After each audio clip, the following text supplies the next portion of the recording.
Hey guys, Braden here with L&M Custom Builders. Today we're out at the Gensler project out here at Tyee doing some concrete prepping for this concrete pad. Let me show you guys. So this morning we got our batter board set up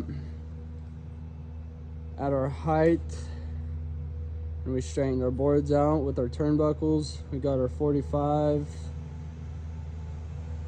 going in line with the deck. That's a upper concrete deck that we're gonna pour sometime soon. But then we got all these underpinned, rebar laid, it's all lifted. It's all sloping at 1/4 inch a foot.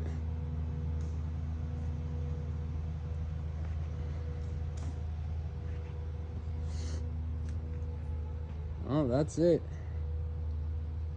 Everything's been string lined, everything's tightened down, it's ready to go.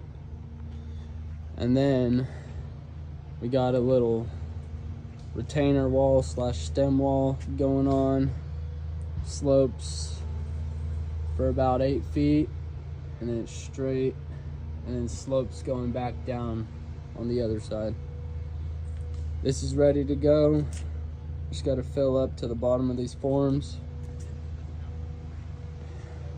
We'll pour that in the same day we pour that next week.